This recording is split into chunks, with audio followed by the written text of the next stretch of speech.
हमारी भी जिंदगी गुजर जाएगी, वक्त के फिरौनों की भी जिंदगी गुजर जाएगी, लेकिन फैसला जब खुदा की बारगाह में, ये तो वक्ती चीज है, इसके ये तो ड्यूरेशन है। आज वही लोग जो वक्त के फिरौन दादा बने हुए थे, आज उनको चूंटियों की शक्ल में छोटा कर दिया गया। कहां ये गवर्नर हाउस, कहां ये वजीर आला हाउस, कहां ये GHQ, ये सारी फीकी और गंदी चीजें हैं। वक्त के फिरौन नमरूद सारे खत्म हो जाएंगे। मुक्का लहराने वालों को भी हमने चूजे जैसे बिस्तर पर मरता हुआ देखा। एक डॉन था हमारे पाकिस्तान में, मुक्का लहराता था अपना बूट दिखाकर, जलील होकर मरा। अब एक दुपट्टा लेकर फिर रही है और वो समझ रही है कि जनाब शरीफ लिखने से हम शरीफ बन जाएंगे। एक एक चीज का हिसाब होगा। ये कुरान की आयत। कादियानियों के दल्लाल, मिर्जाइयों के दल्लाल। उस लट्टू जोकर को देखो कैसे सलाम कर रहा था ट्रंप को। उस जोकर से कोई पूछे अभी जो हमला हो रहा है तो जोकर टट्टू, तो अब कोई बोलने की ताकत है? ये इन जलील फिरौनों का हाल इससे ज्यादा बदतर कयामत के दिन होगा। और अहले हक इस तबाही के बारे में भी मुस्कुराएंगे कि ये बेड़ियां हो या घसीटना हो, ये एक दिन खत्म हो जाएगा। तुम्हारी जिल्लत दुनिया देखेगी और हमारा उरूज भी फिर दुनिया देखेगी। वो तो दुनिया में अभी आप जाने, एक दो साल गुजरने देखिए, फिर इनकी जिल्लत हो जाएगी। इसी मीडिया पर इनकी जिल्लत शुरू हो जाएगी। इससे पहले हम इन फिरौन ऐसे टट्टुओं का बहुत दफा हाल देख चुके हैं। ये ऐसे बदबख्त और मलऊन होते हैं, आपको बुलाकर बाकायदा मुज़ाकरात करते हैं लाहौर में, यहां पर ठंडा करने के लिए, मट्टी पाव के लिए, लेकिन ये इतने बड़े बदबख्त और मलऊन होते हैं, करते वही है जो उनको करना होता है। उलमा से झूठ बोलते हैं, चीफ सेक्रेटरी, होम सेक्रेटरी, ये सब टट्टू जो होते हैं, ये सिर्फ उलमा के साथ बैठकर धोखेबाजी करते हैं, वादा करते हैं, वादा लेते हैं, फिर करते वही हैं। लेकिन कुरान ने कह दिया है कि ये जुल्म खत्म होगा। दुनिया में भी तुम जिल्लत हो, बगैर प्रोटोकॉल के तुम घूम नहीं सकते हो, तो तुम्हारी आजादी पर 1000 दफा खुदा की लानत हो। वो एक शंटू था, वो दुबई के पासिंग रोड पर खड़ा हुआ अपने बेटे के साथ ट्रैक सूट पहनकर, उसका नाम इस मुल्क में नहीं लिया जाता था। तुम जलील होंगे इंशाअल्लाह, और खुदा तुम्हें जलील करेगा, और ये होगा।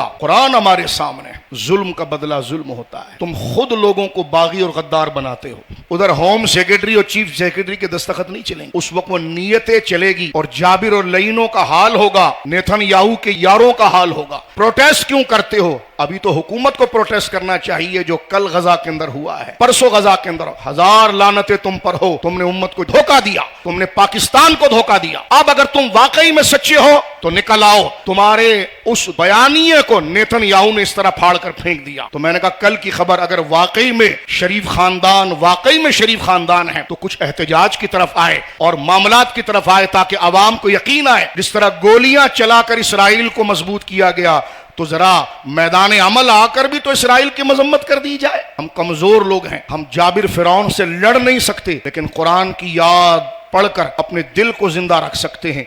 और हम ये कह सकते हैं, रियासत पर तुम्हारी हुकूमत है, लेकिन हमारे दिलों पर तुम्हारी हुकूमत कभी नहीं आ सकती, हमारी गर्दनों पर नहीं आ सकती।